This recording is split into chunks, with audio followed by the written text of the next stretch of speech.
This is part two of my story. If you want to understand everything from the beginning, make sure to watch part one first. Night had settled in the house like a quiet accomplice, wrapping everything in a strange kind of calm that was only felt in those moments when the world outside seemed far away and the mind inside decided to stir storms of its own. I was standing by the window, feeling the cold breeze brush against my face. Yet inside me, something heavier than the wind pressed against my chest. A mixture of fear, anticipation, and the thrill of knowing that boundaries were being tested in ways I could neither control nor fully acknowledge. My marriage had been steady, not perfect, but steady enough that I had believed in its stability. And yet, there was a tension in the air that made me question everything I thought I knew about love, loyalty, and the quiet spaces in a home where secrets could linger like uninvited guests. The shadows outside the window seemed deeper tonight, and when I noticed a familiar shape moving across the courtyard, my pulse skipped in ways it hadn't in months. It wasn't the wind. It wasn't the old furniture settling. It was him, my husband's younger brother, standing there in a way that was subtle, almost casual, yet filled with a weight that neither of us could ignore.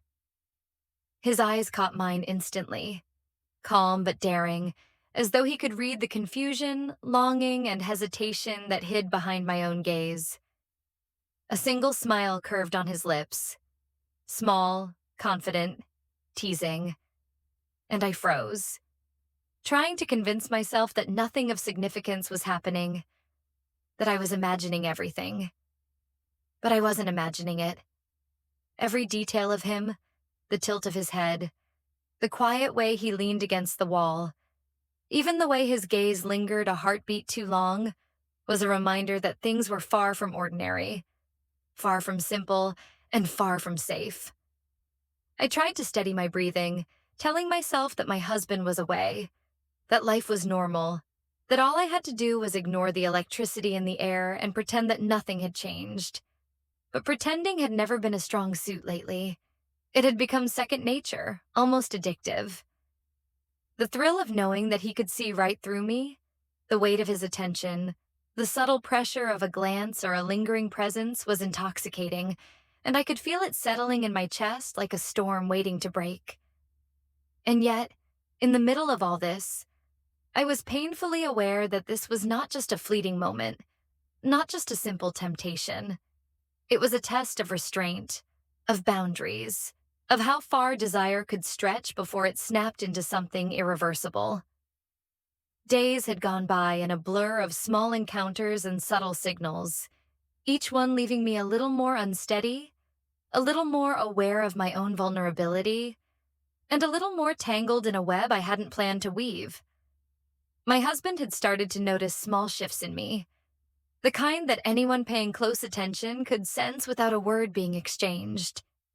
There were longer pauses before I answered his questions, a slightly distracted look in my eyes, moments where I hesitated in ways I hadn't before. He wasn't suspicious yet, just quietly observant. But the difference between observation and understanding is thinner than anyone thinks, and I could feel it pressing down on me like a silent weight.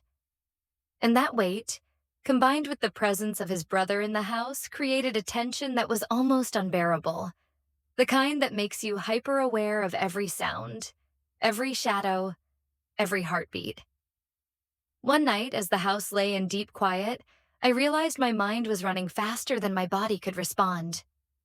The memories of small, charged moments with him, the way he had looked at me, the teasing intensity in his presence, the way he seemed to sense my thoughts without a word being spoken, were all replaying in vivid detail. I knew deep down that this was dangerous.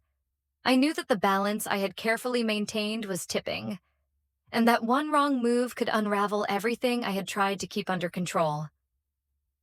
And yet, the temptation, the pull, the dangerous comfort of those stolen moments made my resolve wobble in ways that scared me even as they thrilled me. I could feel it. The silent pull of desire, the anticipation, the undeniable tension. that I couldn't fully ignore even if I tried. By the way, if you're enjoying this story and want to follow along with all the twists, make sure to subscribe now, because what happens next will take the tension even higher, and you won't want to miss it. Returning to the story as the days went on, the emotional closeness between us grew in ways I hadn't expected. It wasn't loud or physical in the way that movies show, but it was palpable. An invisible thread connecting us in the quiet hours when my husband wasn't home. The tension became addictive, the kind that lingers in the chest, in the mind, in the spaces between each heartbeat. Every glance, every subtle gesture, every shared silence felt charged with meaning, and yet I had to pretend, smile, and act normal in front of my husband, who was growing more watchful by the day, noticing the little inconsistencies that betrayed the rhythm of my carefully constructed facade. Even as the quiet storm built between us, I could feel the slow unraveling beginning. My husband's patience, his observation, the almost imperceptible way he pieced together clues, created an invisible countdown ticking in the background. And though I tried to fool myself, I knew the moment would come when all of it, the secret tension, the stolen glances, the quiet confessions of the heart, would reach a tipping point. Every decision, every hesitation, every spark of desire was building toward that inevitable moment of exposure, and I could feel the weight of the consequences pressing down, heavy and unavoidable. The guilt, the fear, the thrill of forbidden desire, all of it combined into a single, complex emotion that made my chest tighten and my thoughts race. The house was quiet except for the occasional hum of the fridge and the distant sounds of the street. I was moving about the living room when I felt the weight of his presence without hearing him move. That's when it hit me. He was watching, silently, steadily, the kind of observation that cuts deeper than confrontation ever could. I could feel it in my chest, in my limbs, in the tightness of my breathing. The air seemed heavier, thick with unspoken awareness, with a kind of intelligence that I could neither trick nor avoid. It was the culmination of the past week, of every glance, every shadowed moment, every misstep I had taken, all leading to this point of silent reckoning. And then, finally, it happened. I didn't hear him enter. I didn't hear the door close. I simply felt the shift in the room, the imperceptible tightening of the air, the way the silence became alive. I turned slowly, knowing before I saw, and there he was. My husband, standing in the doorway, eyes fixed on me with a calm, terrifying clarity. Nothing dramatic, nothing shouted or screamed, just presence. And in that single moment, everything I had been running from, everything I had been trying to hide, hit me like a tidal wave. The weight of guilt, shame, and consequence pressed down on me, making my knees feel unsteady, my chest constricted, my thoughts scrambling for excuses that didn't exist. There was no need for words, no need for confrontation. His silence, his steady, piercing gaze said everything. He knew. He had always known or had quietly discovered, and now the facade was gone. That night, the aftermath was heavy. He didn't shout. He didn't cry. He didn't even ask the questions I had feared. He simply made me face the consequences of my choices, of the trust I had broken. The punishment wasn't cruel, but it was real. An emotional reckoning that forced me to confront every selfish, reckless decision I had made. Every fleeting thrill I had allowed myself to indulge in. Every secret I had kept. And in that reckoning, I realized something vital. Betrayal isn't just about what happens physically. It's about trust, loyalty, and the fragile foundation that keeps relationships from crumbling. It's about the invisible thread connecting hearts and souls, and how easily that thread can be torn if we are not careful, if we do not respect the bonds we have.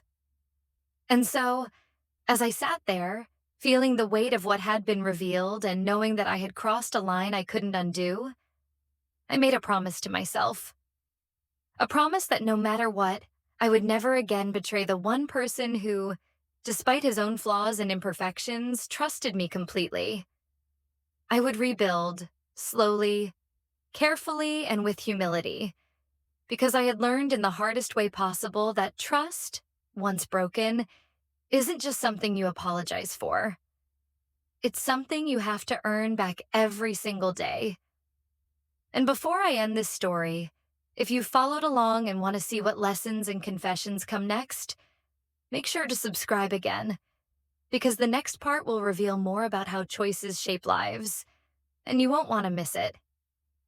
Finally, the lesson I want to leave with everyone who hears this confession: never betray your husband or partner, no matter the thrill or temptation.